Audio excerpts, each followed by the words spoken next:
Bon, alors, on va commencer ce matin. Il me fait plaisir de vous souhaiter la bienvenue. Mon nom est Denis Rousseau, au nom du comité organisateur des ateliers conférences sur la transformation du bois, la 17e édition.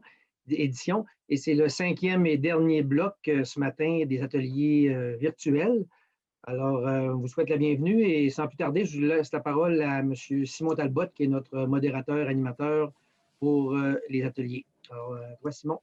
Merci, Denis. Donc, bonjour, bienvenue à tous et à toutes pour notre dernier droit de cette 17e édition des ateliers conférences sur la transformation du bois. Ce matin, on a un volet sécurité informatique et industrielle. Et puis, dans un premier temps, une notion de base, par la suite, un cas vécu. Et on va parler également du volet rétention de la main-d'œuvre, trucs, astuces, exemple chez Domtar. Donc, l'entreprise initiale, il s'agit de de l'entreprise Cyber Québec, CCTT. Il y a M. François Perron, qui est un enthousiaste de l'innovation technologique, de la sécurité informatique en général et des télécoms, très actif dans l'écosystème innovant du Québec. Il dirige cyberquebec.org, le CCT en cybersécurité du Cégep de l'Outaouais. M. Perron va présenter également Mme Nabila Areski, qui est récemment graduée du DESS en STI de l'Université du Québec en Outaouais, possède 2 maîtrises, l'une en système informatique et l'autre en parcours image et plurimédia. En juillet 2019, elle a rejoint l'équipe de cyberquebec.org, la CCT en cybersécurité du Cégep de l'Outaouais en tant que gestionnaire de projet. Alors, M. Perron, je vous demande de faire votre petite présentation pour M. Paquet également, qui fait partie de l'équipe de ce matin. Alors, à vous la parole. Merci. Parfait. Merci beaucoup, Simon. C'est avec un grand plaisir qu'on est avec vous ce matin pour vous parler de cybersécurité des infrastructures, en fait, dans votre industrie. Petite parenthèse, un CCTT, quel acronyme? C'est un centre collégial de transfert de technologie. Il y en a 59. Nous sommes le seul qui est spécialisé en cybersécurité. Si vous avez des enjeux particuliers, il nous fera plaisir de vous en reparler, soit de vous aiguiller vers des ressources existantes, parce que comme CCTT, nous, on ne compétitionne pas avec les PME, on est là en appui, puis les PME en cybersécurité, bien évidemment. Et on fait de la recherche appliquée. On fait aussi de l'aide technique pour vous. Ce matin, Mme Areski, Nabila et M. Paquin, François, vont vous présenter un atelier, en fait, concernant la sécurité industrielle. Je me tais tout de suite, je leur laisse la place. Ils vont compléter aussi leur présentation personnelle, le cas échéant. Alors, merci à tous et à toutes. Merci, M. Perron. Mon nom est François Paquin. Je vous remercie. Bonjour à tous et à toutes, premièrement. Merci de vous adjoindre à nous ce matin pour cet atelier-là qui va être sur la cyberdéfense 4.0. D'ailleurs, je pense que ce serait le moment de partager mon écran afin de vous présenter cette présentation-là. Et voilà. Est-ce que quelqu'un peut me confirmer que vous voyez bien mon écran? Oui, c'est parfait. Excellent, parfait. Bonjour, merci. Donc, cyberdéfense 4.0. Donc, on va parler de comment protéger l'industrie d'aujourd'hui contre les cybermenaces. Oui, effectivement, je suis en compagnie de Nabila. On va faire cette présentation-là à deux. Je vais laisser Nabila vous présenter le plan de la présentation. Parfait, merci François. Bonjour à tous et à toutes. Donc, aujourd'hui, on va présenter justement la sécurité informatique industrielle. On a pensé à quelques points dans le sommaire. Donc, on commence par la cybersécurité 101. Puis, on va se poser la question, quelles sont les particularités du secteur industriel, technologie opérationnelle versus technologie de l'information? Puis, on parle souvent de risques. On va essayer de voir comment faire la gestion du risque en cybersécurité. On fait ça on évalue à travers la probabilité de l'impact. On parle de l'industrie 4.0 et par la suite, on termine par les recommandations. Donc, je vais commencer en premier lieu par la cybersécurité 101. C'est quoi la cybersécurité? La cybersécurité sert vraiment à protéger l'information. Donc, on voit l'image qui illustre les 3 petits mots-là, confidentialité, intégrité, disponibilité. On fait comme un petit acronyme CID. Donc, pour la confidentialité, c'est vraiment s'assurer que l'ensemble des règles sont quand même restreintes à l'accès aux informations. Donc, c'est la confidentialité. En termes d'intégrité, c'est vraiment de s'assurer que les informations sont fiables et précises. Et en dernier, c'est la disponibilité, c'est garantir que les informations sont vraiment comme on a accès fiable aux données qu'on veut vraiment manipuler. Donc, sans trop tarder, je vais laisser la parole à François qui va présenter les particularités du secteur industriel. Merci, Nabila. Donc, oui, le secteur industriel est assez particulier en ce sens que, bon, on dit que la cybersécurité, ça sert à protéger l'information, mais dans le secteur industriel, l'information revêt différentes formes. Par exemple, bon, toutes les communications qui se passent entre les différentes machines-outils, les interfaces homme-machine, les systèmes de contrôle industriel, c'est toutes sortes d'informations qui doivent être protégées. Donc, on doit assurer la confidentialité, l'intégrité et la disponibilité de cette information-là. Bon, évidemment, si la disponibilité de l'information, par exemple, les signaux de contrôle qui vont à une machine-outil, si la disponibilité est compromise, bien, à ce moment-là, on a une perte de productivité, on a un arrêt de la production. Si c'est l'intégrité qui est compromise, bien, à ce moment-là, on peut avoir, par exemple, une diminution de la qualité. On peut avoir plus de pertes. Par exemple, on sait que dans une usine, dans une scierie, par exemple, on a des scanners 3 dimensions qui vont aller déterminer le nombre de pièces de bois qu'on peut faire dans une bille de bois. Donc, si, par exemple, on compromet l'information qui est relayée par ce scanner-là, ben, à ce moment-là, on a une perte de matériaux bruts. Donc, ça va se solder par une perte financière en bout de ligne. Alors, c'est important de protéger toute cette information-là et c'est ce qui est particulier du secteur industriel. Maintenant, le secteur industriel, ça, c'est une carte que je vous présente. Ça a été fait par Gartner. Donc, je cite mes sources, c'est pas moi qui l'ai fait.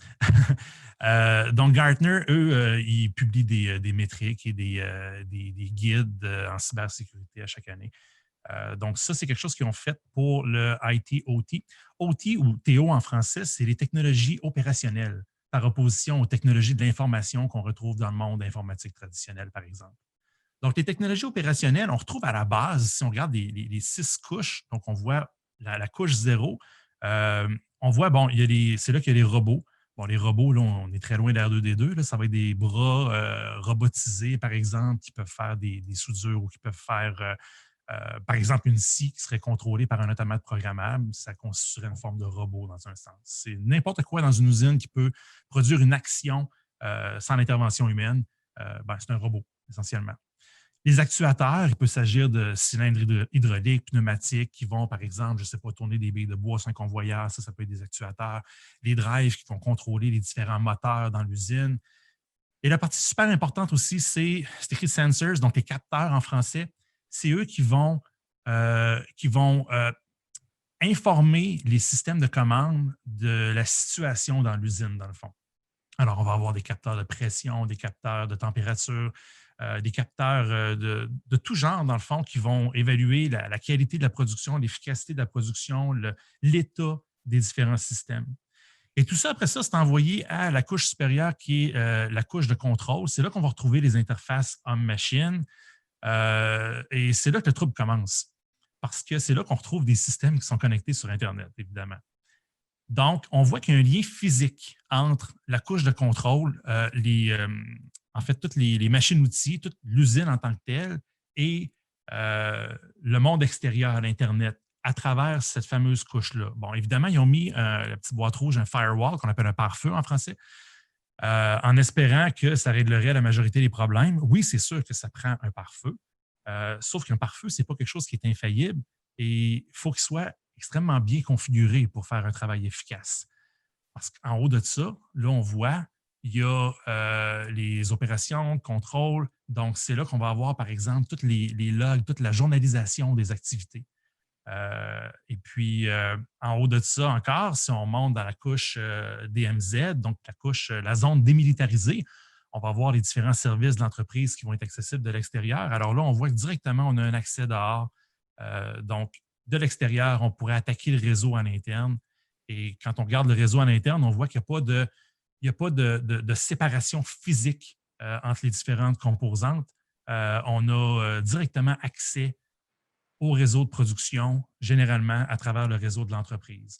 Et tout ça dans un but bien simple, dans le fond, c'est que les ingénieurs d'entreprise, les dirigeants d'entreprise doivent avoir accès au minimum à la journalisation des activités, doivent avoir accès à l'état des machines, doivent être capables de faire du débogage à distance. Il peut y avoir des techniciens qui vont assurer la maintenance de l'équipement 24 heures par jour, 7 jours sur 7, qui qui peuvent faire ça à distance, par exemple, et qui vont ouvrir des ports à ce moment-là, qui vont se connecter sur l'infrastructure. Et ultimement, en haut complètement, on retrouve le réseau d'entreprises où il y a un paquet de monde qui travaille là, autant du personnel administratif que des représentants commerciaux. Donc, des gens qui, normalement, ne devraient pas avoir accès à l'infrastructure technologique. Donc, les règles de firewall, souvent, pardon, on va les configurer de façon à empêcher un intrus de passer du réseau IT, du réseau, donc les technologies de l'information traditionnelles, vers le réseau de l'usine. Mais souvent, ce qu'un hacker va faire, c'est complètement le contraire. Parce qu'on va utiliser tout le temps, je dis on, parce que je m'inclus dans les hackers, mais là, je suis du bon bord, là, je travaille pour la sécurité. Ce qu'un acteur malveillant va faire souvent, c'est qu'il va exploiter une vulnérabilité au niveau des couches de contrôle, donc au niveau des robots, au niveau des actuateurs. Il va exploiter des vulnérabilités dans les PLC, des choses qui présentent peu ou pas de sécurité. Et à partir de là, il va prendre le contrôle du réseau de l'entreprise puis il va faire tout le dommage qu'il peut potentiellement faire. Alors maintenant, je vais laisser Nabila vous expliquer un petit peu la gestion du risque en matière de cybersécurité. Merci François. Donc, effectivement, pour la gestion du risque en premier, d'une façon générale, la gestion du risque sert à évaluer le risque ou les risques liés à une activité de l'industrie.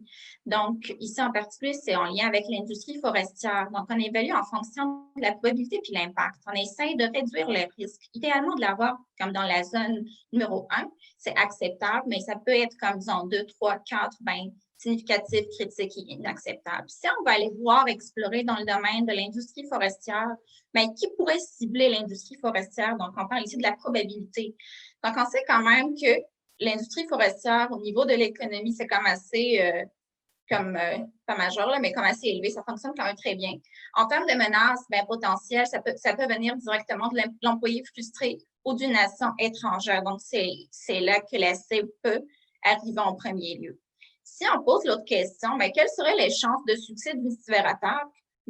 En sachant que le secteur industriel est particulièrement vulnérable parce qu'il utilise pas mal de technologies de l'information, surtout dans l'industrie 4.0, mais on va parler présentement dans l'industrie comme traditionnelle. Et si on va aller au niveau de l'impact, c'est ça qui les causes ou les résultats qui vont découler de la probabilité en fonction de la cyberattaque que la compagnie ou l'industrie peut subir. Donc, il peut y avoir un déni de service. À ce moment-là, c'est pas agréable parce qu'il n'y a rien qui va fonctionner. Donc, c'est un manque de disponibilité.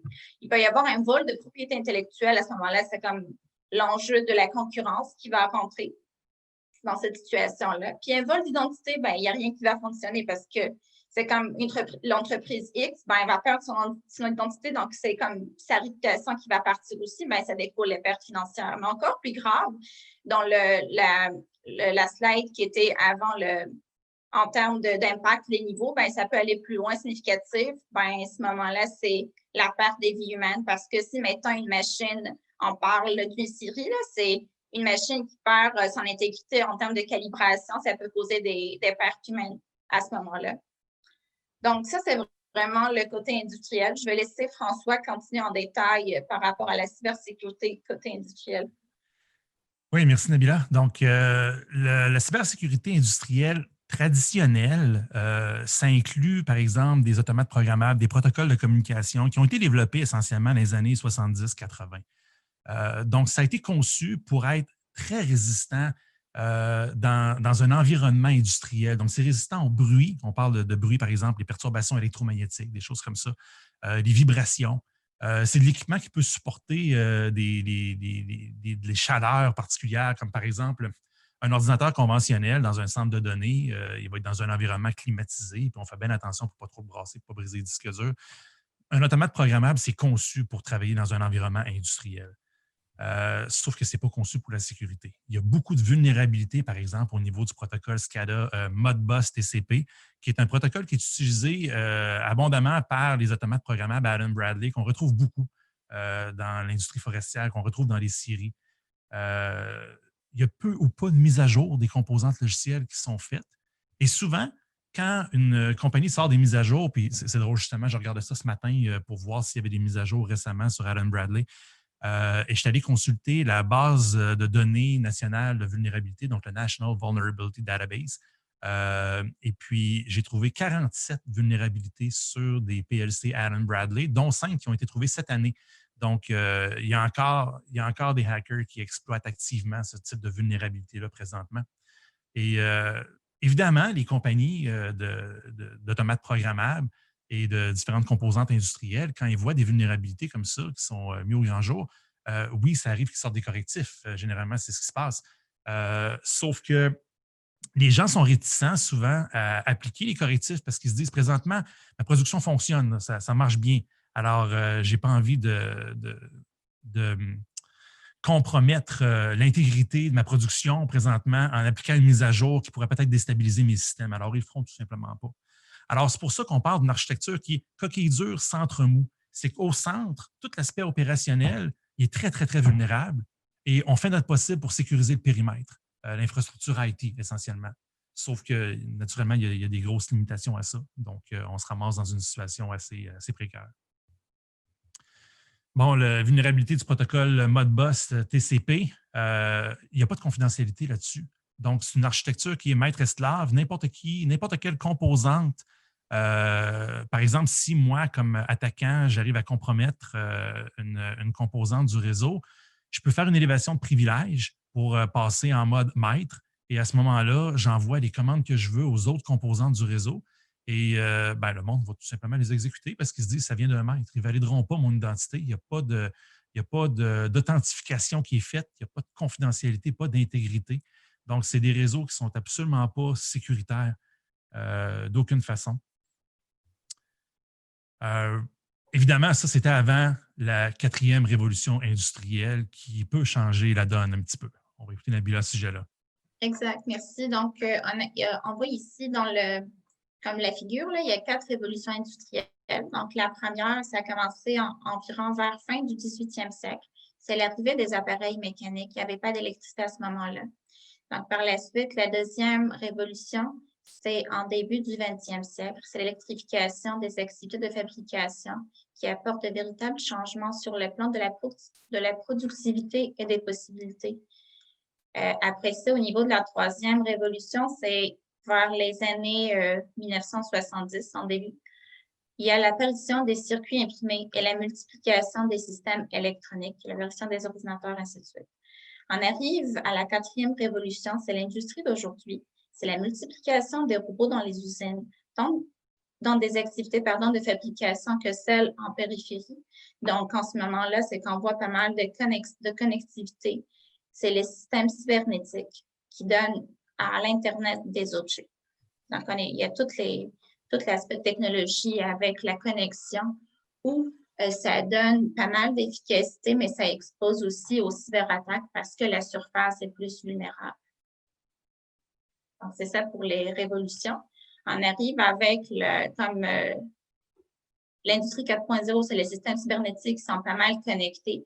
Comme je viens de le dire, c'est comme une arme à double tranchant. Ça donne des avantages, comme il peut y avoir des inconvénients, mais on prend les avantages, c'est comme en termes d'efficacité, de productivité, ainsi de suite. Puis les inconvénients, on peut quand même prévenir, sécuriser l'infrastructure afin de prévenir les menaces et les risques.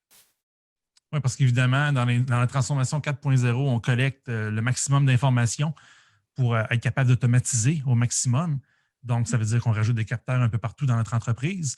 Donc, on accroît par le fait même la surface d'attaque. Alors, ça devient de plus en plus facile pour un attaquant de l'extérieur de sélectionner une cible qui serait vulnérable parce qu'on a rajouté des capteurs partout, on a rajouté de l'équipement partout. Donc, ça, c'est le côté où on augmente les vulnérabilités. Mais par contre, en faisant ça, on augmente aussi de façon significative la visibilité sur notre infrastructure. Et grâce à ça, on collecte une quantité phénoménale de données qu'on finit par appeler du big data, qu'on peut faire analyser par un moteur d'intelligence artificielle, par exemple.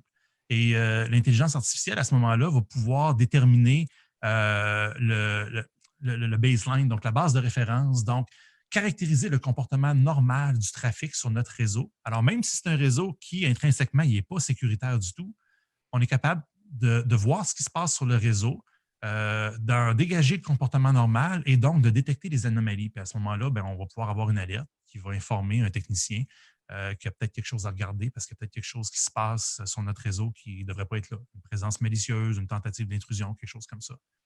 Alors, ça rouvre la porte à plein de possibilités, mais effectivement, comme Nabila l'a dit, c'est une arme à deux tranchants parce que ça rouvre aussi la porte à plein de vulnérabilités potentielles. Donc, on arrive à, comme la suite, l'industrie 4.0, qui est aussi appelée transformation 4.0. Donc, l'Association des produits forestiers du Canada prédit une pénurie de 60 000 travailleurs du secteur de la forêt d'ici 3 ans. On voit avec l'évolution technologique, puis l'apparition de nouvelles technologies digitales telles que le cloud, comme on l'avait mentionné tantôt, l'Internet des objets, l'intelligence artificielle, bien, tout ça permet d'optimiser les chaînes de production. Ça sert aussi à améliorer la sécurité des sites et favoriser l'innovation. Donc, tout ça, c'est comme l'évolution technologique qui fait comme en sorte de voir l'évolution au niveau de l'industrie forestière. Puis, il faut quand même penser à l'aspect cybersécurité parce que toutes les technologies de l'industrie 4.0 sont pas mal plus vulnérables si l'infrastructure n'est pas sécurisée. Exactement. Donc, on pourrait terminer avec quelques trucs et astuces pour réduire les risques. Nabila, tu veux commencer ou? Je vais commencer. Merci, François. Donc, il y a la formation, sensibilisation, c'est d'essayer de, mettons dans une entreprise, les employés qu'ils puissent assister à des webinaires ou des séances d'information afin d'avoir une meilleure vision et aussi d'avoir une meilleure, cyberhygiène au niveau de la cybersécurité. Ça, c'est pour le volet formation. Exactement, parce que dans n'importe quelle organisation, pas juste le milieu industriel, l'humain est toujours le facteur de risque numéro 1. C'est tout le temps la plus grosse vulnérabilité de n'importe quelle organisation.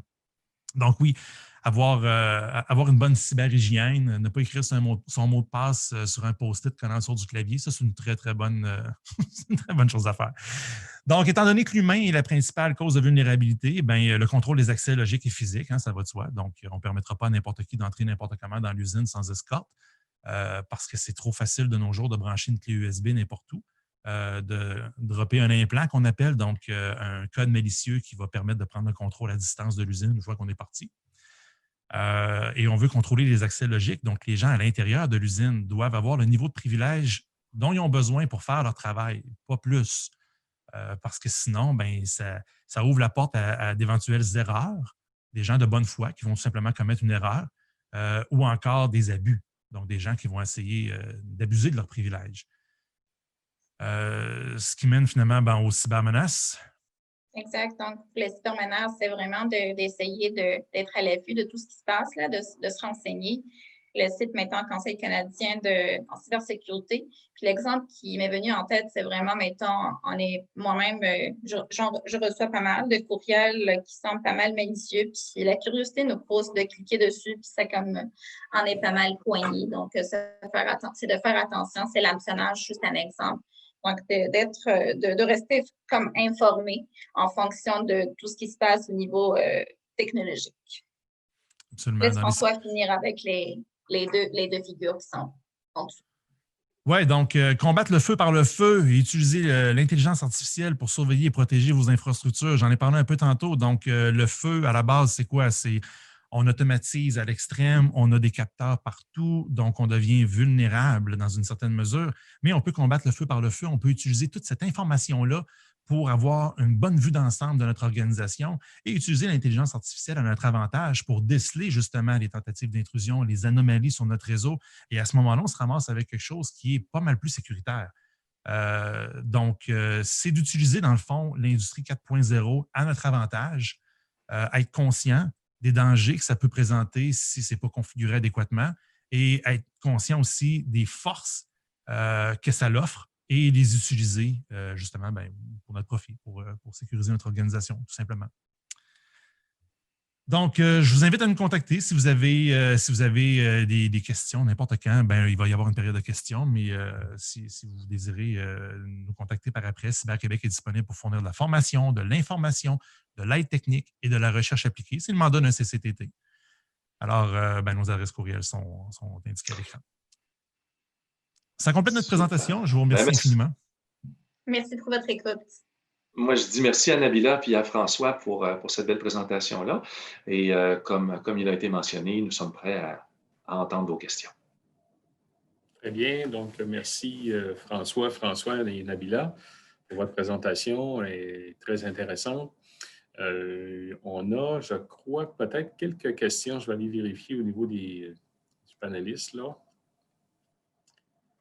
On a surtout des commentaires. J'ai un commentaire de...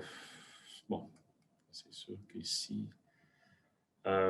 exemple, j'ai Jean-François, je ne peux pas dire c'est lequel, Jean-François Busque. Les systèmes ERP et contrôle d'inventaire communiquent de plus en plus avec les PLC directement. Ça devient de plus en plus dur de contrôler tout ça sans ouvrir des portes. Je ne sais pas si vous avez une... Oui, c'est un peu moi qui ai répondu tantôt pendant que François et Nabila présentaient. Puis je vais leur laisser prendre connaissance d'une réponse, mais c'est l'évidence que si on veut que les systèmes se parlent, il faut ouvrir des portes. Malheureusement, quand on ouvre des portes, si on ne fait pas attention, on peut les ouvrir à tout le monde. Puis comme ça a été bien présenté, on est malheureusement dans un modèle centre mou. Alors, si la coquille se fait percer, bien là, tout d'un coup, là, on vient de donner une chance à l'attaquant d'aller dans les informations financières. On vient de permettre à un attaquant de faire un lien entre toutes les opérations d'entreprise qui peut être extrêmement désavantageux. Il y a des avancées en identité numérique pour être capable de reprendre le contrôle de chacun des morceaux. François, tantôt, a bien évoqué l'intelligence artificielle. Il y a beaucoup de solutions. Peut-être aussi d'autres problématiques. Donc, je vais laisser François et Nabila compléter la réponse. Oui, bien, à ce niveau-là, exactement, si on veut se protéger, bien, le contrôle des accès, hein, c'est la clé. Donc, le contrôle des privilèges puis des accès à tous les niveaux.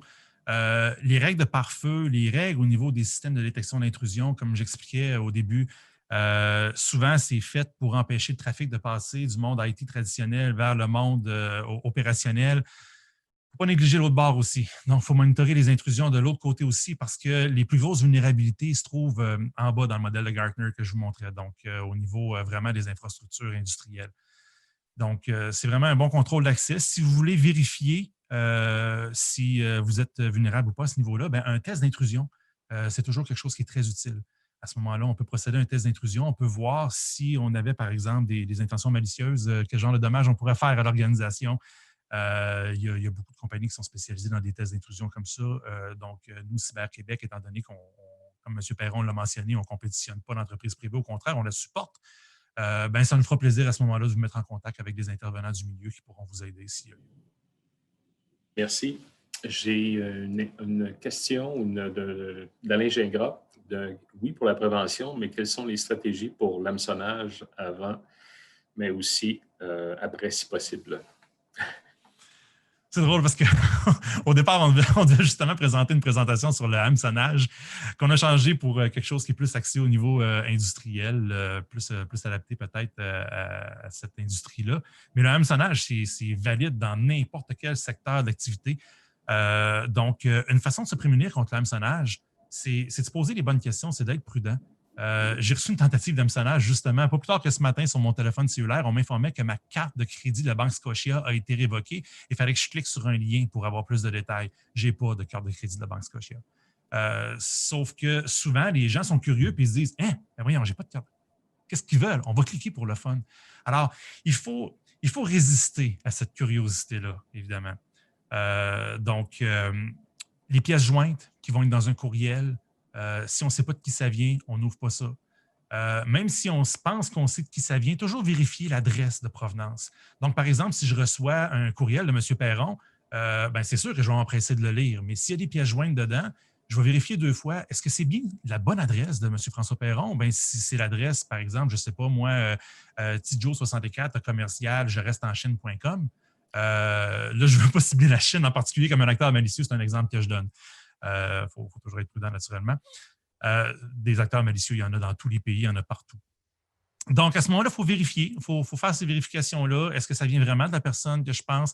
Si vous avez un doute au niveau du ton du message ou, par exemple, je ne sais pas, quelqu'un vous envoie une facture à payer puis qui ne provient pas du tout du département de facturation, vous vous dites OK, ça, c'est une tentative de harponnage, donc quelqu'un qui a fait assez d'analyse sur mon organisation pour savoir que cette personne-là me passe sur une base régulière, mais a peut-être fait cette erreur-là que ça ne vient pas du département de facturation. Donc, dans le doute, prenez le téléphone, appelez la personne de qui c'est supposé venir, puis demandez-lui, est-ce que c'est toi qui m'as envoyé ce message-là? Et souvent, ils vont vous répondre, non, pas du tout, c'est pas moi pantoute. Donc, on délite, on supprime le message tout simplement. On résiste à la tentation d'assouvir notre curiosité puis de cliquer sur les liens. On ne fait pas ça. Très bien. Merci. J'ai une question, une main, il y a un micro d'ouvert, M. Marc Doucet, là, donc je crois que vous pouvez poser votre question, M. Doucet. Est-ce que vous m'entendez? Oui. Très bien. Écoutez, nous, actuellement, on travaille avec un fournisseur au niveau d'une plateforme de gestion en ligne 4.0. Et je me demandais, qu'est-ce qu'on pourrait exiger auprès de notre fournisseur en termes de protection, de cyberprotection? Y a-t-il quelque chose qu'on devrait considérer dans l'intégration ou une fonctionnalité à l'intérieur de cette plateforme-là? Ben, c'est une très bonne question. Ce que vous devriez exiger à ce niveau-là, mon Dieu, la réponse peut être assez complexe. Idéalement, une bonne gestion des privilèges, des accès, des comptes utilisateurs, ça vous prend de la visibilité là-dessus. Une bonne politique de journalisation parce qu'on n'est jamais à l'abri d'un incident de cybersécurité. Ça nous prend un plan de réponse aux incidents dans l'éventualité où quelque chose de malheureux arriverait. Mais donc, une bonne politique de journalisation, un accès à ces journaux-là pour être capable de voir est-ce qu'il y a des activités qui n'auraient pas dû être. Donc, quelque chose qui n'est pas nécessairement malicieux, mais est-ce qu'il y a des anomalies qui pourraient nous laisser croire qu'on a des intrusions sur notre réseau, on a quelque chose qui peut avoir été compromis, un comportement anormal. Donc, ça, c'est quelque chose qui est extrêmement important d'avoir. C'est une bonne politique de gestion des accès, puis une bonne politique de journalisation, l'accès à tout ça. J'aimerais s'ajouter aussi que l'industrie canadienne en général, puis les acteurs qui sont là aussi pour nous aider à nous protéger, commencent à produire des normes et il y a des conglomérats qui se forment. Il y a beaucoup d'avancées du côté de la normalisation, entre autres le fameux, le mot m'échappe, le Canadian Cyber Secure. Il y a une norme très spécifique pour les entreprises qui est en voie de se cristalliser. Puis nous, on est actifs pour mieux comprendre comment ces normes-là font appel à des normes déjà connues de NIST et de d'autres entreprises. On a été très actifs dans le domaine de la santé et on est en train de faire ce genre d'agrégat-là pour comprendre, dans le fond, comment bien se protéger. Donc, surveiller, vous allez voir que dans les prochains mois, les prochaines semaines, il y a des initiatives très intéressantes, même des subventions pour permettre à des entreprises de commencer à se préparer. Et nous, ça fait partie de notre plan d'action, d'identifier par secteur des normes applicables, des normes intéressantes, de façon à bien se protéger. Est-ce que je peux intervenir? Bien sûr. Oui. Je vous dirais que l'élément le plus important, c'est que si vous faites affaire avec un fournisseur externe qui veut implanter de la technologie 4.0 chez vous, assurez-vous de parler avec votre responsable TI, votre département TI à l'interne. Ah oui, évidemment. Évidemment. C'est un très, très, très bon point que vous soulevez là. Effectivement, parce que tout étant connecté, naturellement, si vous rajoutez du 4.0 dans votre infrastructure industrielle, forcément, vous ouvrez des portes avec votre infrastructure TI. Votre administrateur système du côté TI, c'est probablement la meilleure personne à qui parler pour connaître l'état de votre réseau, l'état des mises à jour, les vulnérabilités, pas nécessairement les vulnérabilités, mais les points d'accès, disons, qui peuvent éventuellement constituer des vulnérabilités. Donc oui, c'est un très, très, très bon point. Merci beaucoup, M. Forêt, d'avoir soulevé ce point-là. Merci beaucoup. Donc, je ne crois pas qu'il y a d'autres questions. Denis, on a peut-être notre question pour le prix de participation. Oui, tout à fait. Alors, ma question à répondre dans le chat, c'est on a nommé 4 astuces à suivre pour réduire les risques. Alors, j'aimerais avoir une des astuces à suivre pour réduire les risques. Il y en a eu 4. On a déjà formation et sensibilisation. Exactement. Donc, c'était la première. Il y avait aussi le contrôle des accès physiques, l'information sur les cybermenaces et combattre le feu par le feu avec l'intelligence artificielle. Alors, c'est une bonne réponse. Alors, qui était notre gagnant, Nathalie? Jimmy Deschênes. Bon, excellent. Merci, Jimmy. Bravo. Alors, merci pour la présentation, vraiment très intéressante. Je pense que tout le monde va devoir vérifier dans son propre milieu là, un peu là, ce qu'on est rendu là-dessus, mais c'est important parce qu'on connaît qu'il y a eu des usines déjà, au moins 2 à notre connaissance, là, qui ont été l'objet d'attaques de ransomware. Là. Alors, je pense que c'est important de vérifier ces aspects-là auprès de l'industrie. Très bien. Merci, Denis. Excellent. Donc, je crois que là, on a eu même un lien dans le chat. Je ne suis pas sûr qu'il fallait l'ouvrir. Mais on va prendre un petit 5 minutes entre la prochaine présentation. Et puis, merci à vous, messieurs, dames, donc Nabila, François et François. Et puis, notre prochain conférencier, ce sera Pierre Forêt. On est un petit peu, un petit retard, là, mais on va reprendre peut-être dans 2 minutes. Donc, à 11h08, on va reprendre les ateliers. Merci. Je vous laisse aller, merci beaucoup. Puis le lien était, c'est moi qui l'ai mis, je l'ai validé avant. Ça va, le lien est légal. Merci. Ouais, excellent réflexe. Merci. Les petits 2 minutes, juste le temps de rafraîchir son café ou d'aller au petit coin là, pour ceux qui auraient besoin. Alors, on laisse un petit 2 minutes entre les conférences. Ça va.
Bonjour, bon retour à tous et à toutes.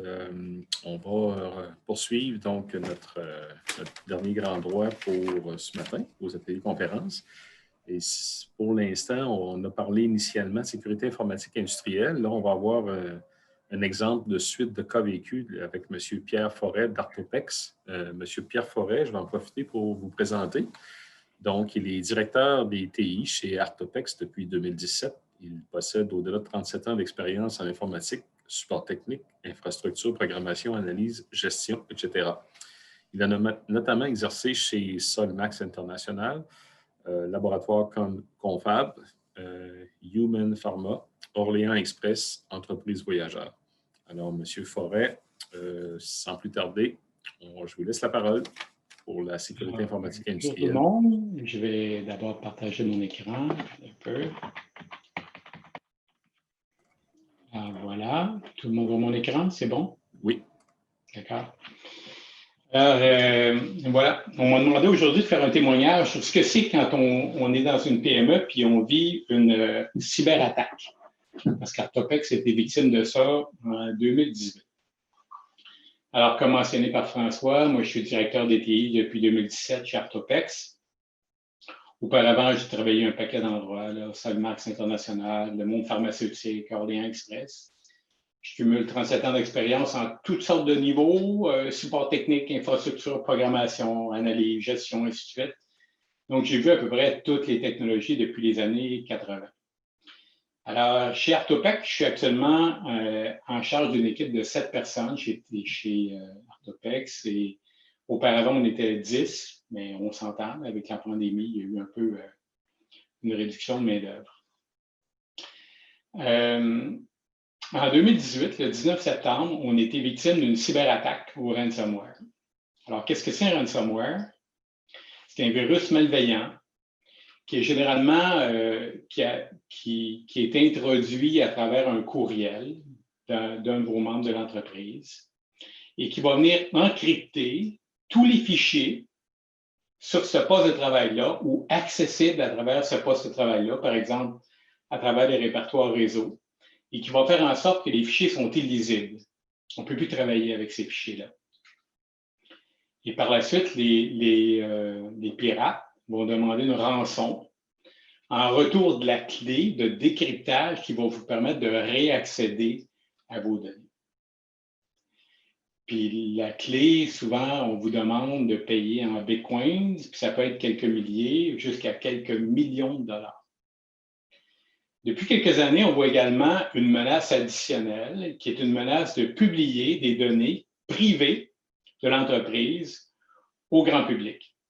Alors, ça peut être des données qui font effectivement, qui causent un certain problème à l'entreprise. Par exemple, je ne sais pas si chez vous, vous avez, par exemple, des paiements électroniques, donc des coordonnées bancaires de vos fournisseurs pourraient se retrouver là.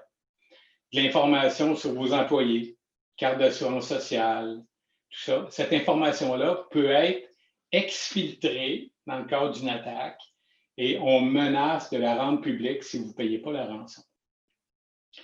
Depuis les 2 dernières années, même 3, 4 dernières années, on a une augmentation importante des attaques au ransomware. Et je dirais, les villes ont été attaquées. La STM, je ne sais pas si vous avez lu les journaux, là, mais la STM a été attaquée dernièrement. Les PME, Steelcase, qui est dans notre domaine de l'industrie, des hôpitaux, des commissions scolaires, des CPE. Bref, personne n'est vraiment complètement à l'abri d'une attaque, d'une cyberattaque ransomware. Par le passé, c'était gérable. J'en ai connu par le passé. Et comment ça se passait? Bon, il y avait un poste qui était encrypté. Alors, on prenait le poste, on le déconnectait, on le formatait, on le réinstallait. On regardait les répertoires réseau auxquels il y avait accès. On regardait ce qui était encrypté. On ramenait la dernière version du backup. À l'espace d'une heure ou deux, l'information était, le problème était réglé. Mais cette fois-là, le 19 septembre, ça a été différent pour Artopex. D'abord, mon chef infrastructure des TI m'a appelé à 5h30 le matin pour me dire « Pierre, on a un problème. On a été touché par un ransomware. » Je dis « OK. » Il dit « Quel poste a été touché? » Il dit « Le contrôleur de domaine. » Aïe, aïe, aïe. Le contrôleur de domaine, ce que c'est dans le fond, c'est un peu comme le centre de votre réseau informatique. C'est dès que vous faites une authentification sur votre réseau, user, mot de passe, ça passe par votre contrôleur de domaine. La gestion des imprimantes, ça passe par votre contrôleur de domaine. Les droits que vous donnez, par exemple, à des répertoires réseau, ça passe par votre contrôleur de domaine. Ça veut dire que quand votre contrôleur de domaine est down et est arrêté, il n'y a plus de communication qui se fait dans votre réseau. Donc, c'était assez grave. Donc, j'ai dit, OK, j'ai dit, c'est plus grave que je pensais. J'ai dit à Jerry, Jerry, va récupérer les backups, je vais être là dans 30 minutes. 30 minutes plus tard, j'arrive chez Artopex. Et là, Jerry me dit, mauvaise nouvelle, Pierre, nos backups ont également été touchés. Alors, on était dans une crise quand même importante. Alors, qu'est-ce qui a été touché chez nous? D'abord, 2 machines-outils. On parlait des machines-outils tantôt. Alors, souvent, les machines-outils, je ne sais pas chez vous comment ça se passe, mais souvent, les machines-outils, c'est géré par l'ingénierie, par la production. Les fournisseurs arrivent avec une solution, une machine-outil et un ordinateur à côté pour gérer tout ça. Et on n'a pas de contrôle sur ce poste-là. Alors, donc, 2 machines-outils avaient été touchées, 8 postes de travail en usine, 16 postes d'utilisateurs, 48 serveurs et notre espace de stockage de la SAN avait été touché. Donc, c'était chez Artopex une attaque qui avait été quand même coordonnée.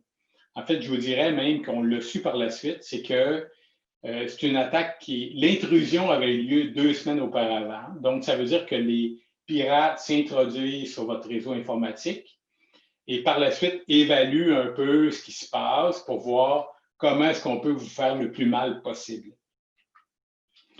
Alors, évidemment, on était chanceux. Artopex est des chanceux à travers tout ça. D'abord, mon chef infrastructure des TI, Jerry, avait eu le temps de déconnecter la SAN, qui est l'espace de stockage, et de fermer tous les serveurs.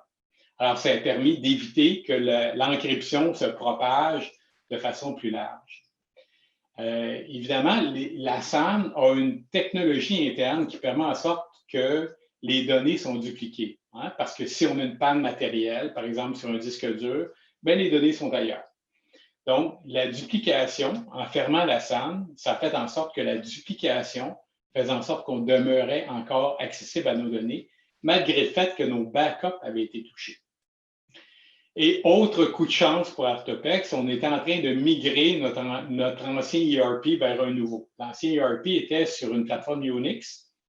Et Unix, contrairement à Windows, est beaucoup moins vulnérable à ce genre d'attaque-là. Donc, la couche de sécurité d'une plateforme Unix est plus forte que les serveurs Windows que monsieur, madame, tout le monde, puis la plupart des PME ont de nos jours.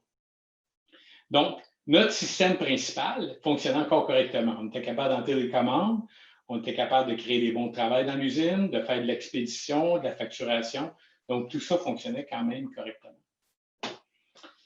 On a créé quand même rapidement une cellule de crise parce qu'il faut comprendre que quand on se retrouve avec une cyberattaque de ce niveau-là, ça ne touche pas juste les TI, ça touche l'ensemble des départements d'une entreprise parce qu'il est assez rare que des départements d'une entreprise ne soient pas informatisés de nos jours.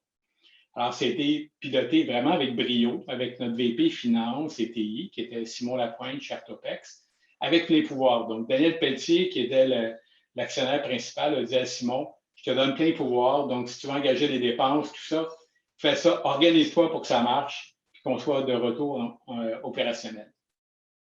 On est allé chercher de l'aide externe, parce qu'il ne faut pas s'improviser dans des périodes de crise comme ça. Donc, on est allé voir Deloitte. Il y a des experts en sécurité de Toronto qui sont venus jusque chez nous pour nous faire des recommandations puis des plans de rémédiation, parce qu'il faut comprendre que souvent, la pression est forte pour qu'on récupère rapidement, qu'on recommence rapidement à produire.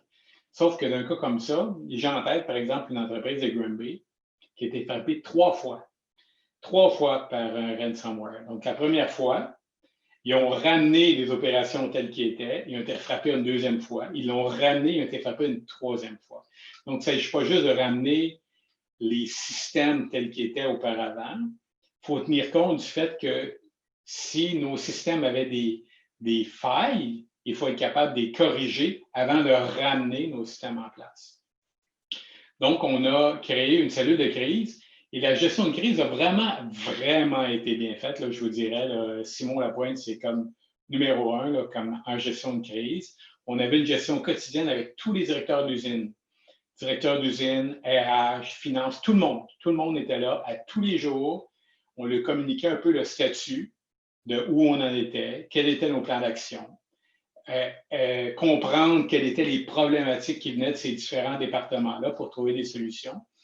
Et on a eu également une aide technique vraiment précieuse d'une entreprise qui s'appelle Sinovatech, qui est basée à Drummondville, qui est une entreprise avec qui on faisait affaire depuis une dizaine d'années.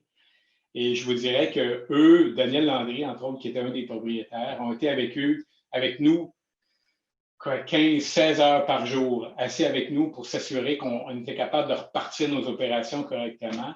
Donc, Sinovatech, c'était avec nous depuis une dizaine d'années, mais aujourd'hui, c'est à la vie et à la mort.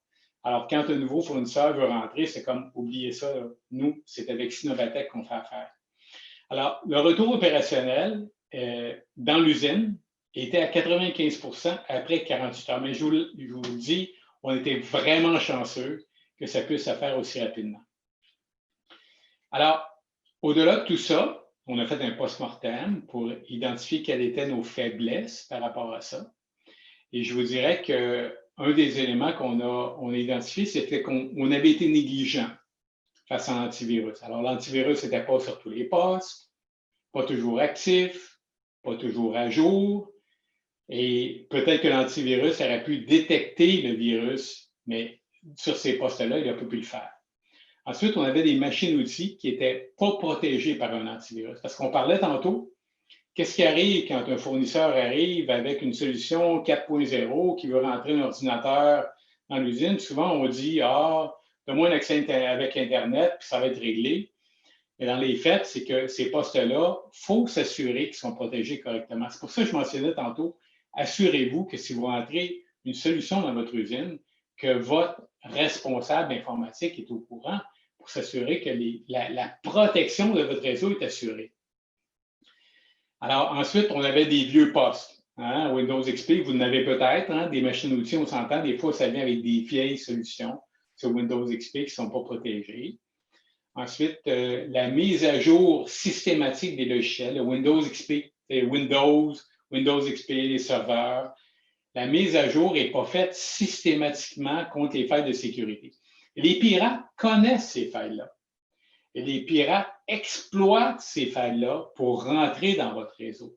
Donc, c'est hyper important de mettre à jour vos logiciels, autant de vos solutions 4.0, autant de vos serveurs Windows. Ensuite, nos serveurs informatiques n'étaient pas protégés par un antivirus parce que c'était un peu la mode dans le temps de dire on protège nos postes de travail, mais on ne met pas d'antivirus sur nos serveurs. Pourquoi? Parce qu'on a peur de nuire à la performance de nos serveurs.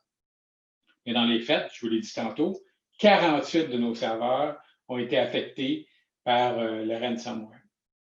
Ensuite, les droits d'administration locaux. C'est quoi les droits d'administration locaux? C'est ce qui vous permet, comme utilisateur, sur votre poste de travail, votre laptop ou autre, d'installer n'importe quel logiciel.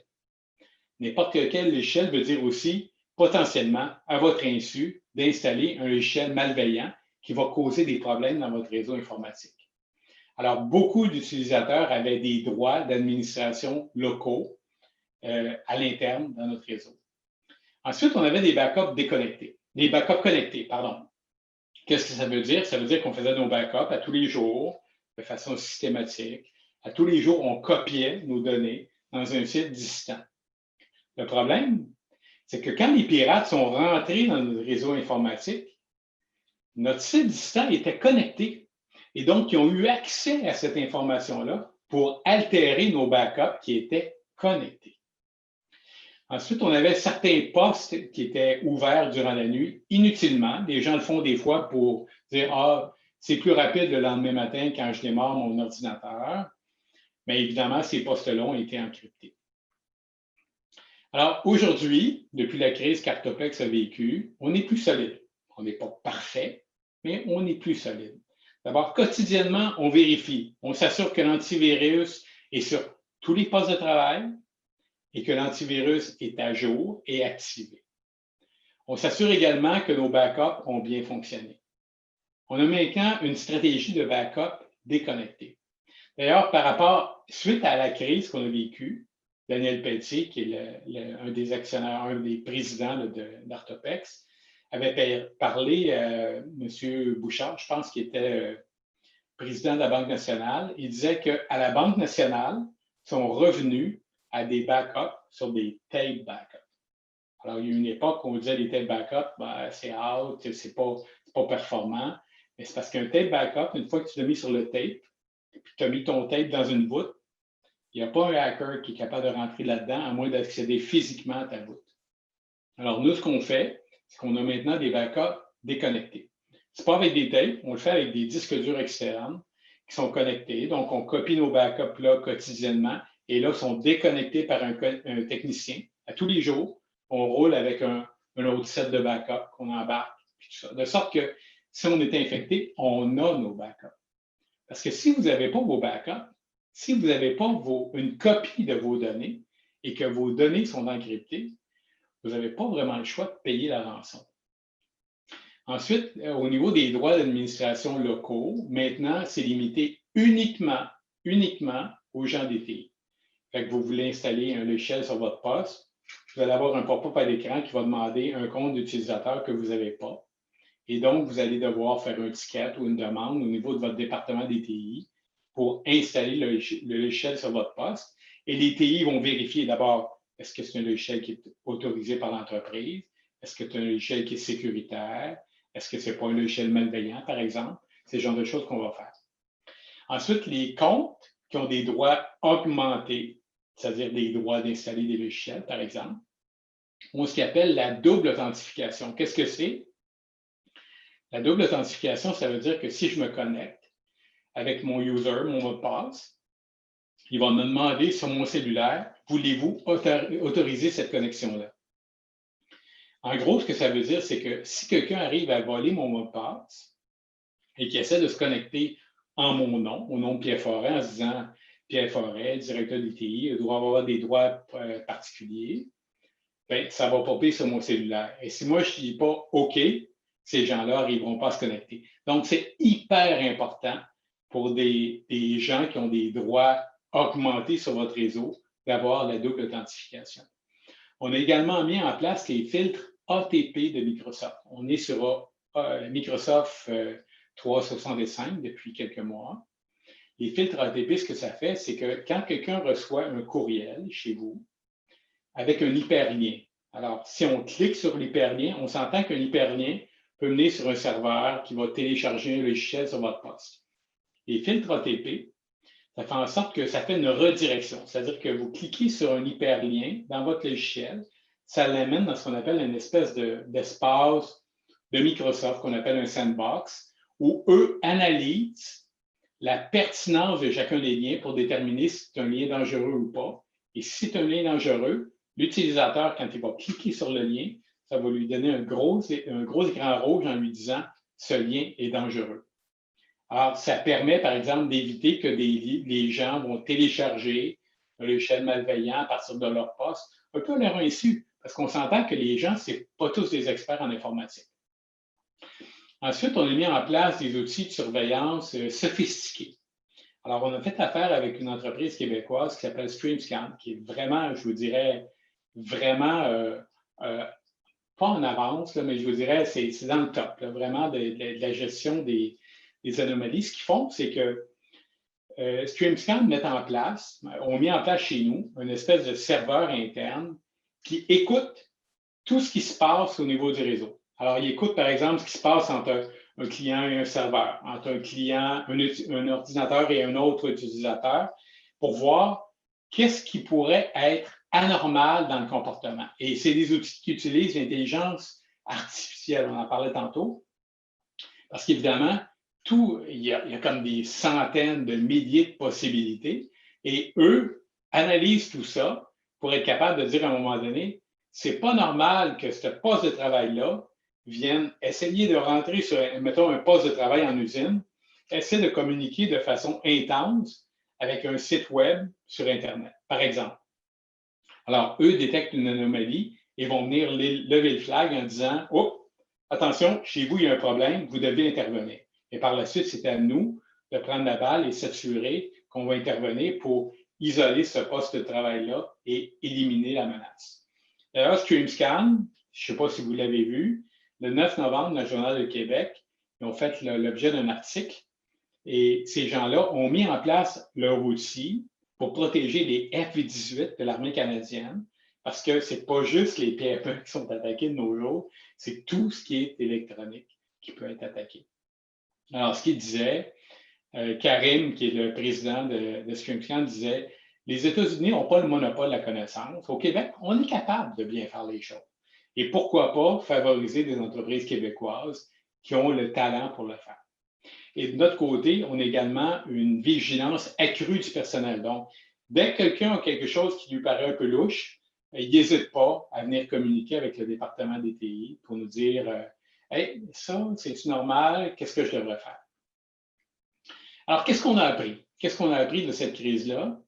D'abord, on a appris que la hauteur de la muraille, ce n'est pas ça qui est important.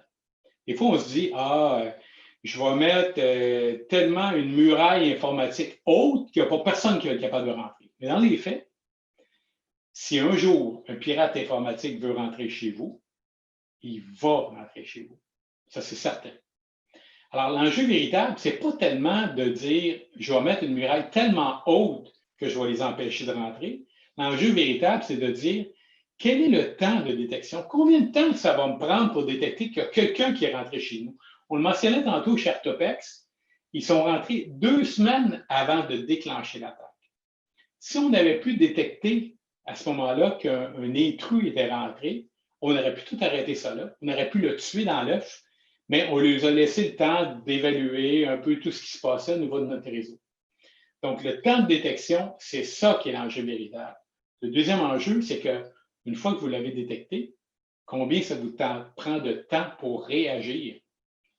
Le temps de détection, je n'ai pas les chiffres exacts, mais il n'y a pas très longtemps, on disait qu'en moyenne, au Canada, le temps de détection d'une intrusion était de l'ordre de 57 jours. Ça veut dire que potentiellement, des pirates informatiques pourraient être introduits dans votre réseau pendant 57 jours avant que vous découvriez qu'il y a eu une intrusion chez vous. Ensuite, un antivirus. Un antivirus, c'est hyper important. Ça en prend sur tous les postes, mais ce n'est pas suffisant. Ça prend des outils qui vont détecter des comportements anormaux. Moi, je vous dis, StreamScan, je vous invite à aller voir un peu ce qu'ils font. Il y en a d'autres outils qui le font. Moi, StreamScan, je trouvais que c'était comme... c'était intéressant pour moi d'encourager une compagnie québécoise. Il y a beaucoup de compagnies américaines qui offrent des produits également. Mais eux permettent de détecter ce qui est anormal, ce que votre réseau, vous alerter et vous permettre de réagir. Il faut garder en tête là, que votre protection ultime contre les rançons, devoir payer une rançon, c'est vos backups. Si vos données sont toutes encryptées, OK, vous avez quoi comme choix? Si vous n'avez pas de backup, vous avez quoi comme choix? Vous dites, « Ah, moi, c'est pas grave, l'informatique n'était pas important chez nous, j'ai tout ce qu'il faut sur papier, on repart à zéro, correct. » C'est assez rare de nos jours. Alors, si vos données sont importantes, vous risquez d'être obligé de payer la rançon. Et la rançon, c'est payé en bitcoins, c'est de quelques milliers à quelques millions de dollars. C'est important, là. Alors, la question est de dire, assurez-vous d'avoir des backups déconnectés. Au moins, en cas de problème, vous pourrez récupérer vos données à partir des backups qui sont déconnectés. Ensuite, assurez-vous également de protéger des données qui sont susceptibles de nuire à l'entreprise ou à vos clients. Alors, vous faites des paiements électroniques, vous avez peut-être des coordonnées bancaires, vous avez peut-être des numéros de carte de crédit, numéros d'assurance sociale de vos employés. Assurez-vous que cette information-là est protégée correctement. Ce n'est pas facile à mettre en place. Ça prend des plans un peu de gouvernance des données où on détermine ce qui est dangereux ou pas. Mais pensez-y, il y a quelque chose à faire de ce côté-là. Ensuite, limitez le nombre d'utilisateurs ayant des droits augmentés. Donc, le droit augmenté, c'est le droit, par exemple, d'installer un logiciel sur votre ordinateur. Assurez-vous que le nombre de personnes qui permet d'installer un logiciel sur votre ordinateur est limité. Je vous dirais, je parle pour ma paroisse, mais je vous dirais, est limité aux gens des TI. Assurez-vous d'ajouter partout où c'est possible la double authentification, donc par courriel ou par cellulaire. Quand vous vous connectez, le cellulaire pop et vous demande, voulez-vous vraiment vous connecter? Vous dites oui et c'est fait. Et en fait, assurez-vous également de tester vos protections. On en parlait tantôt, François le mentionnait tantôt. Tester, il y a des compagnies qui se spécialisent là-dedans qui vous permettent de dire, on va tester votre infrastructure et on va vous montrer où sont vos faiblesses. Ce n'est pas gratuit, ça coûte cher, mais ça vaut la peine de le faire. Et former vos utilisateurs parce que les gens, dans le cadre de leur fonction régulière, ne sont pas nécessairement au courant des risques qu'ils font courir à l'entreprise. Alors, je vous dirais que quand on parle de cybersécurité, il faut le considérer un peu comme une police d'assurance. Hein? Moi, j'ai une police d'assurance contre le feu chez moi, puis jamais il me viendra à l'esprit de dire « il faut que je mette le feu à ma maison chaque année pour rentrer dans mon argent ». Ce n'est pas vrai. C'est une police d'assurance, on le fait pour éviter des coûts beaucoup plus importants pour l'entreprise. Et malheureusement, il faut parfois souffrir pour apprendre. Les gens qui ont vécu une cyberattaque, là, il n'y a pas de problème, ils vont ouvrir les budgets pour s'assurer que la cybersécurité est top dans leur entreprise. Je ne vous souhaite pas d'en arriver là. Artopex l'a vécu, on est beaucoup plus sécuritaire aujourd'hui, mais on reste humble en sachant que ça peut revenir n'importe quand. Voilà, je ne sais pas si vous avez des questions. Merci beaucoup, Pierre, pour ta présentation des plus intéressantes. Cas vécu assez capoté. Dans le chat, je ne sais pas si j'ai des questions à date, là, je ne les vois pas. C'est sûr que tu as quand même beaucoup renseigné avec votre expérience sur quoi faire, quoi prévoir, puis tout ça. Donc, ça a dû répondre certainement à des questions. Même que moi, je t'envoyais des chats pour te dire il te reste tant de temps. J'ai dit, d'après moi, il est tellement bloqué qu'il ne le voit pas. Okay. Donc, je ne vois pas de questions dans questions et réponses. Là, j'invite les participants qui lèvent la main à garder votre main levée le temps de permettre à Nathalie, notre de vous donner l'accès et d'ouvrir votre micro. Donc, vous levez la main, inquiétez-vous pas, si ça prend 10 minutes, 15 minutes, 20 minutes, il n'y a pas de problème, vous allez l'avoir là. Bien, actuellement, si vous la levez, on va vous donner accès tout de suite si vous voulez poser une question de vive voix.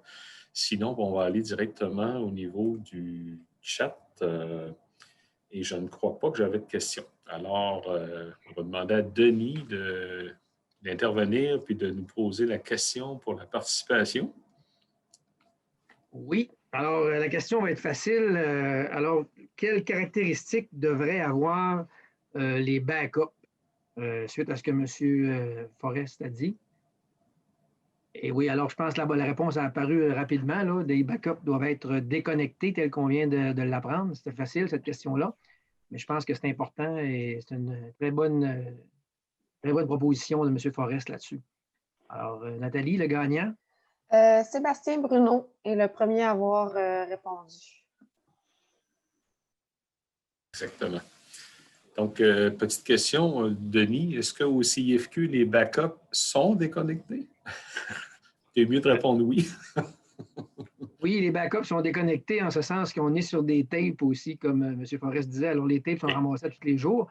Et on a d'ailleurs subi nous-mêmes aussi une attaque, une cyberattaque, ransomware l'an passé. Heureusement, on a perdu une journée de travail en fin de compte, là, compte tenu qu'on a pris le backup de la veille là, qui a été restauré. Okay. Bon, ça nous est arrivé aussi. Merci pour l'intervention. Donc, je ne crois pas qu'on a de questions, Nathalie. Moi, je ne les vois pas, mais je crois que... je ne vois pas de questions non plus dans le chat ni dans l'onglet questions et réponses. Donc, Merci beaucoup, M. Forêt, Pierre Forêt, pour votre présentation très, très pertinente et intéressante, en lien direct avec la précédente, mais le cas vécu initial puis l'explication des éléments faits pour vous en sortir puis éviter que ça se reproduise. On aura une prochaine présentation dans 2 minutes, à 11h40, qui va parler de rétention de main-d'œuvre, trucs et astuces avec M. Michel Bertrand de Domtar. Donc, je vous laisse pour 2 minutes, le temps d'aller changer de café, un verre d'eau. Merci.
Alors, rebonjour à tous et à toutes pour la reprise du dernier tronçon de ce dernier bloc. Donc, on va parler prochainement de la rétention de main-d'œuvre, trucs et astuces avec M. Michel Bertrand, qui est gestionnaire, développeur de talent, avocat et présentement directeur des ressources humaines à l'usine de Domtar à Windsor, domaine dans lequel il a œuvré au niveau du développer les talents, au niveau des ressources humaines depuis plus de 20 ans. Il détient un bac en relations industrielles et un MBA.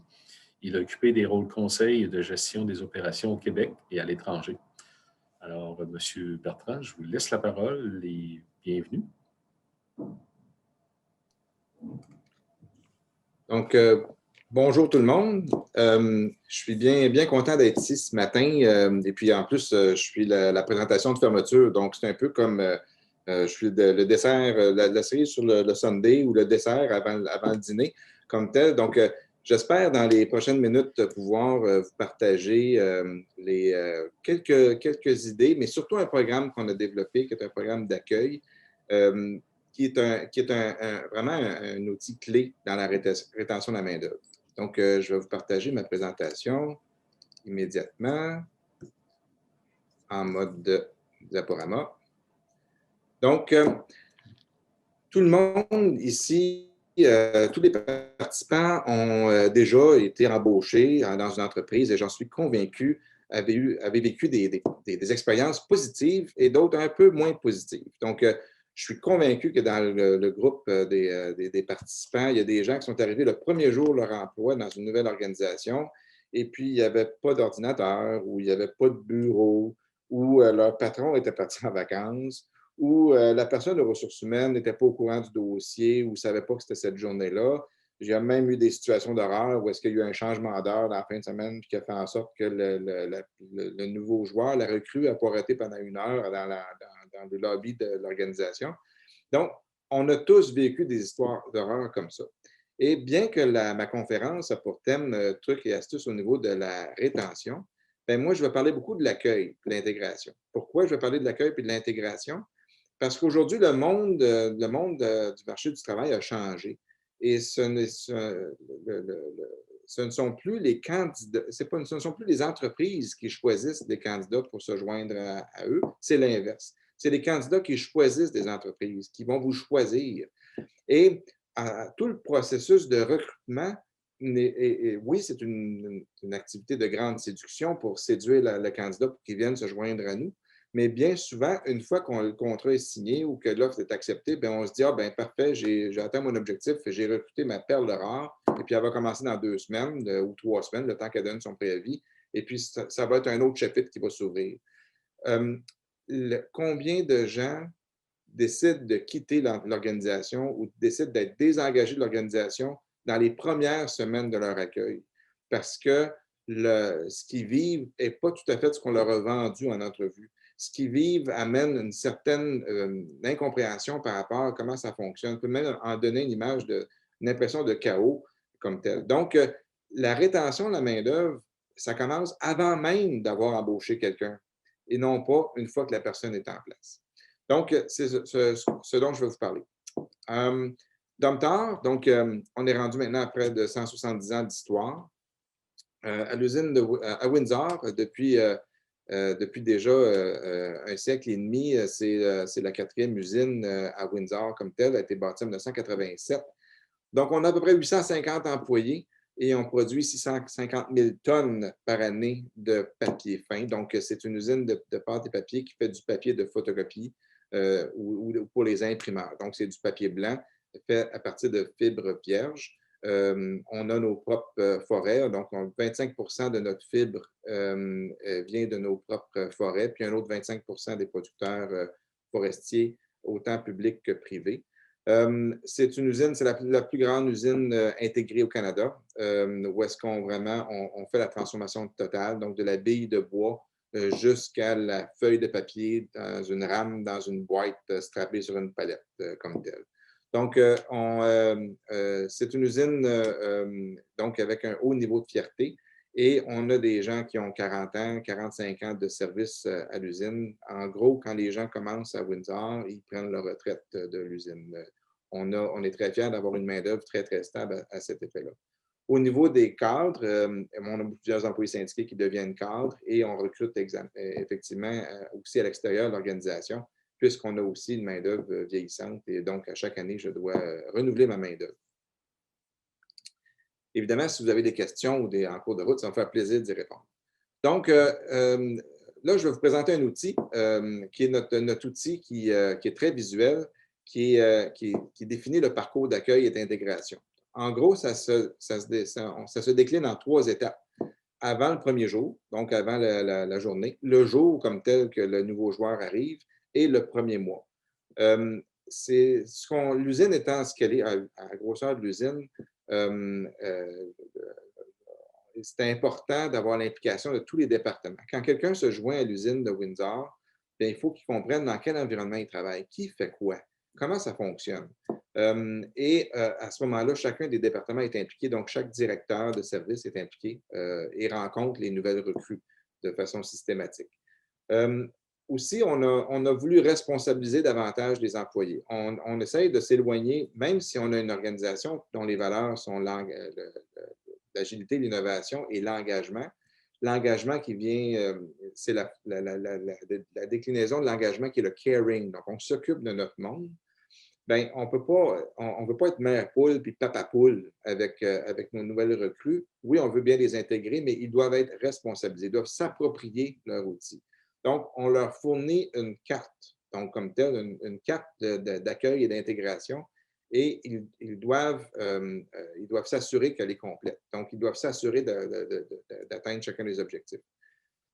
Ce programme-là, il est conforme aux exigences ISO 9001, où est-ce autant au niveau de la qualité que de la santé et sécurité, qu'au niveau de l'approche par processus, qu'on se donne un outil pour être capable de contrôler bien le transfert de connaissances de nos nouveaux joueurs.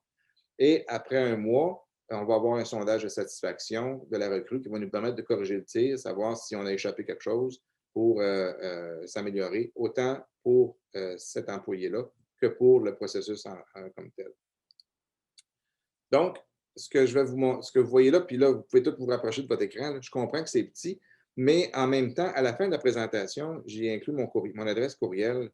Et si vous voulez avoir une copie de ce document-là en format PDF, ça va me faire plaisir de vous le transmettre. Domtar a une philosophie de partager ses bonnes pratiques et qui n'est pas parfaite, on n'est pas parfait, mais si ça peut vous aider, ça peut accélérer votre processus de mise en place d'un protocole d'accueil ou d'un programme d'accueil, eh bien, je pense que c'est bon pour l'industrie, c'est bon pour tout le monde. On a entendu ce matin, il y a une pénurie de main-d'œuvre qui s'en vient. Il ne faut pas qu'on ait des décrocheurs des pâtes et papiers, il ne faut pas qu'on ait des décrocheurs de l'industrie forestière, et je pense que ça peut être humblement un outil qui peut permettre de faire ça. Donc, avant l'entrée en poste de l'employé, bien, on a toute une étape de préparer les communications, tant l'avis de communication, le département, l'intranet qu'on a, les équipements de protection individuelle. Le joueur qui rentre le lundi matin à l'usine, s'il n'y a pas ses bottes de sécurité, bien, il ne fera pas de visite. Donc, c'est un peu gênant un peu. Donc, dans une usine comme la nôtre où la santé et la sécurité est une valeur, bien, c'était essentiel de pouvoir s'assurer qu'avant de rentrer, il a déjà choisi ses équipements de protection individuelle. Tout ça se fait avant. Et notre outil est fait sous une forme de checklist avec des petites bulles qu'on est capable de changer de couleur ou de remplir quand c'est fait. Donc, ça va vraiment beaucoup dans le détail, d'envoyer la nomination le plus tôt possible avant l'arrivée de l'employé. C'est vraiment un aide-mémoire qui a été développé et qui est partagé par tout le monde.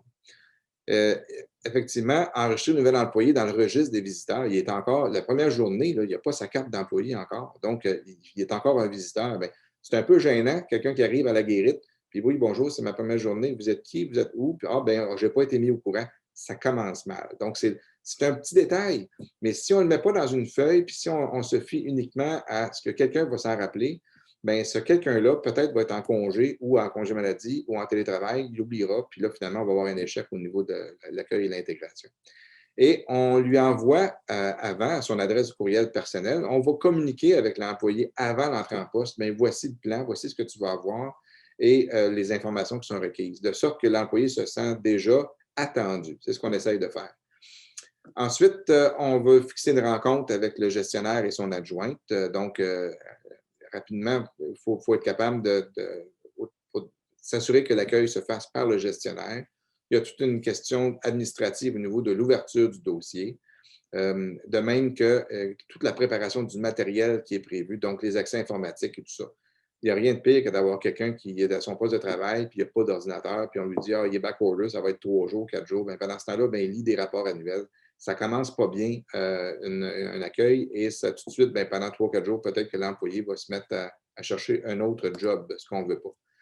Donc, ici, je l'ai plus en détail.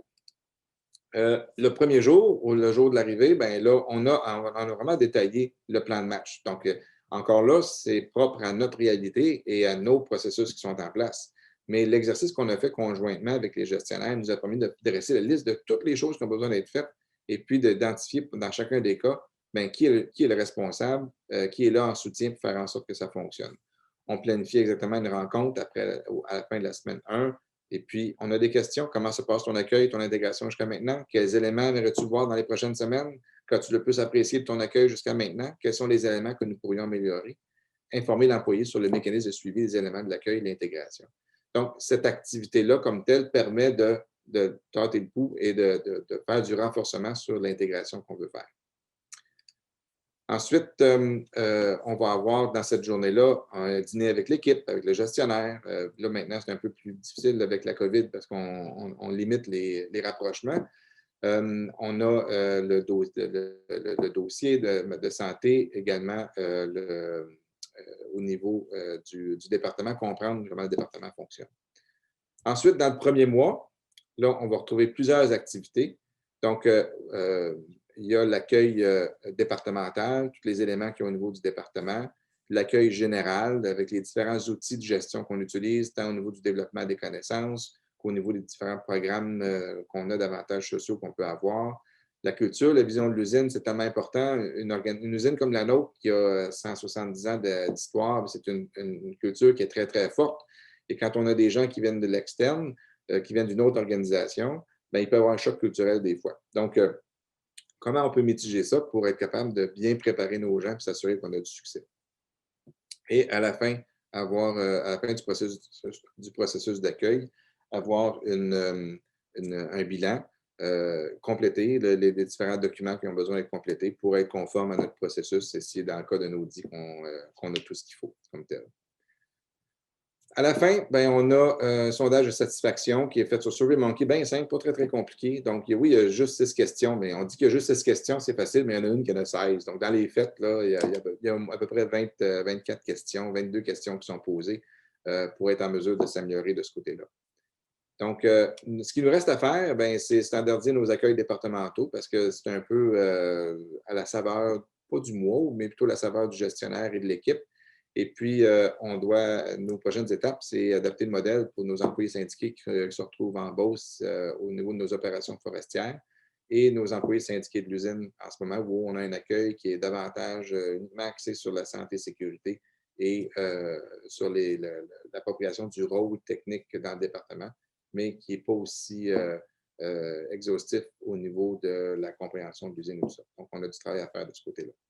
Donc, c'était un survol d'un outil qui peut vous aider humblement au niveau de la rétention de la main-d'œuvre, qui permet de développer l'engagement, le lien émotif avec le nouvel employé, également qui responsabilise vos gestionnaires et les ressources humaines ou quiconque est responsable de l'accueil et qui responsabilise effectivement la recrue, le candidat, qui maintenant, nos recrues, nos jeunes, la nouvelle génération sont très, très en mode je m'attends à ce que tu me donnes un service. Là. Donc, ça permet de mettre les pendules à l'heure dans un contexte de collaboration et positif. Donc, encore une fois, je répète mon invitation. Si vous voulez avoir une copie de ces documents-là en mode PDF, ça va me faire plaisir de les partager. Vous avez mon adresse à l'écran comme tel. Donc, je pense que j'ai respecté mon temps et évidemment, si vous avez des questions, je suis excessivement disponible pour y répondre. Merci beaucoup, Michel, pour ta présentation. Effectivement, tu as très bien respecté ton temps. Tu as même été rapide. Mais c'était clair, c'est une belle démarche que vous faites chez Dompteur. Puis je connais bien parce qu'on a même de nos anciens élèves qui travaillent chez vous. J'ai mon collègue de l'université également qui est chez vous. Donc, collègue on est en également. Donc, et je devrais dire qu'on est en recrutement en ce moment. Je cherche un superviseur d'opérations forestières et je vais chercher un mesureur également bientôt. Donc, si vous connaissez des gens qui sont intéressés. Très bien. Donc, est-ce qu'on a... Oups, on a des gens qui viennent de se connecter. Nathalie, je ne vois pas de questions main levée. J'ai toujours... Donc, je réitère... On a M. Pierre Forêt qui aurait une question qui a la main levée. Donc, faites désactiver votre micro et poser la question. Oui, bonjour, M. Bertrand. Excusez-moi encore tantôt parce que je n'ai pas respecté mon temps. Là. Bravo pour l'avoir fait. Je me posais la question chez Domtar, quel est le taux de roulement et avez-vous mesuré la valeur en dollars du roulement que vous avez chez vous? Je n'ai pas mesuré la valeur du taux de roulement parce que je n'ai pas de taux de roulement. C'est-à-dire que je n'ai pas d'employés qui quittent. Il faut que je touche du bois, là, mais je vais avoir sur 850 employés à l'usine, je vais en avoir 2 ou 3 qui quittent de façon volontaire à chaque année. Donc, c'est vraiment marginal comme taux de roulement. Une des raisons, je pense, oui, je pense qu'on a une belle culture, une belle organisation, on a des belles conditions, on a surtout un régime de retraite à prestations déterminées qui fait en sorte qu'un employé, s'il décide de quitter l'organisation, il laisse de côté un avantage important. Mais on s'efforce à chaque jour de faire en sorte que les gens ont toujours une bonne raison de venir travailler et gardent le sourire à chaque jour. Donc, ce que j'ai mesuré, ce qu'on a, l'impact de ce programme-là, l'impact positif pour nous, c'est au niveau de l'efficacité du rôle, la rapidité de l'intégration, que rapidement, au bout de 3 mois, bien, nos joueurs sont en selle, puis nos joueurs s'intègrent à l'équipe. Donc, des échecs d'embauche, j'en ai eu, mais où est-ce qu'après 3 mois, ça ne fonctionnait pas. Mais depuis 2 ans, depuis qu'on a ce programme-là en place, je n'ai pas eu de situation où est-ce que quelqu'un a quitté dans les premiers 6 mois de l'embauche. Donc, c'est un outil qui avait comme objectif d'amener tout le monde de partager la responsabilité de l'accueil et de l'intégration de nouveaux. Et à ce moment-là, de vraiment faire un effort plus familial qu'on avait à ce niveau-là. Donc, mais on n'a pas mesuré ce KPI-là. Très bien. Merci. Puis, M. Forêt, je vous rassure, c'était correct là, dans votre temps également. Donc, je ne crois pas, Nathalie, que j'ai d'autres questions. On va peut-être laisser la parole à Denis pour la question pour la participation.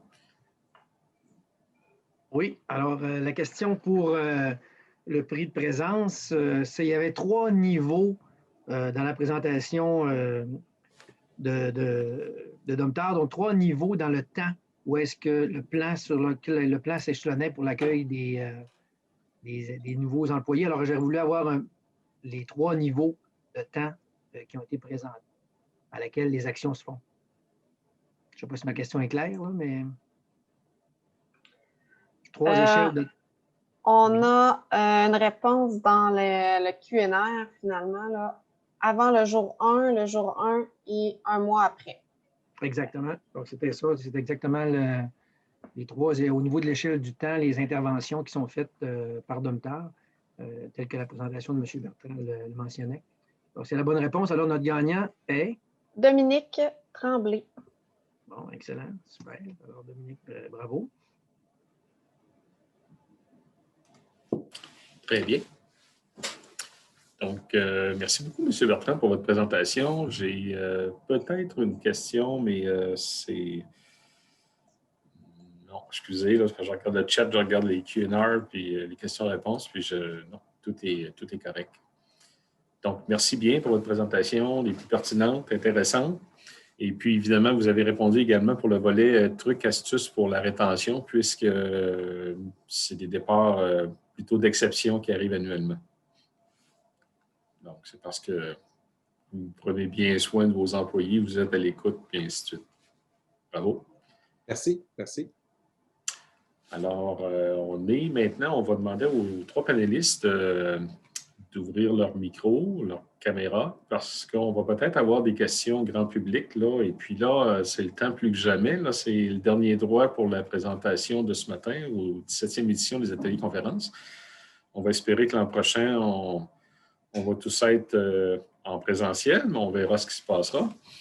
Et puis, peut-être que Sven ou monsieur, ou entre vous, peut-être parmi les panélistes, là, vous avez des questions vous poser. Pour l'instant, je ne vois pas de questions dans le chat ou de main levée.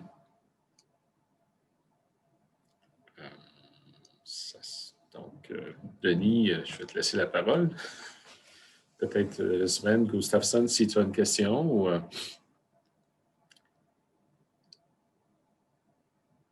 Oh! Donc, je pense que Denis veut que je parle. Donc, Denis veut que je vous présente les membres faisant partie du comité pour le développement des ateliers de transformation. Donc, on a Dave Odette d'Aquan, Claudia, je vais dire Caceres, mais c'est peut-être pas ça, de l'Université Laval, Serge Constantino, FP Innovation, Yves Dessureau du CRVI, Marc Giguère, Format Bois, Alain Gingras, retraité de chez FP, Éric Gravel, Boissaco, Sven Gustafsson du QWeb, Nathalie également, Wood du QWeb, Stéphanie Hénin du CFQ, Yvon Hubert, Comac, Sylvain Messier, ICOM, Vincent Monpetit, QWeb, Nicolas Pearson, Cégep de Victo, Denis Rousseau, évidemment, du CFQ, ainsi que moi, Simon Talbot, de l'École de foresterie du Chêne. Donc, merci aux membres du comité. Et Denis, je te laisse la parole. C'est ça, Simon, tu as bien fait ça. J'aimerais remercier donc tous les membres du comité organisateur, particulièrement Nathalie et Stéphanie qui sont occupées de la logistique et Simon au niveau de l'animation. Alors, ce n'est pas évident, un atelier virtuel comme ça, c'est notre première expérience, mais je pense qu'on s'en est bien tiré. On a eu des très bons conférenciers également, donc je pense que l'ensemble des participants sont satisfaits à date. Et on va vous envoyer de toute façon un sondage de satisfaction dans les prochains jours pour quand même améliorer nos performances au niveau des ateliers conférences sur la transformation du bois. Je remercie tout le monde et merci Simon particulièrement pour la modération. Ça fait plaisir. Donc, merci à tous. Merci à vous tous et toutes. Puis, Jean-François Martel. Donc, Jean-François fait tout simplement dire félicitations, une très bonne organisation. Merci Jean-François. Jean-François, c'est toi qui prends le relais pour les ateliers conférences séchage ce printemps. On verra. Donc, Stéphanie lance les remerciements à tous. Donc, merci à vous tous et toutes. Je pense que là, on a donc, évidemment des mots de remerciement. Donc, merci beaucoup, Michel. Merci aux Pierre et François de chez Cyber Québec, ainsi que Nabila. Ça fait plaisir. Et puis, M. Gustafsson, pas de commentaire à faire? Tout est numéro un, Simon. Très bien. Merci à tous. Puis, bon appétit, bonne fin de journée et à l'an prochain. Merci.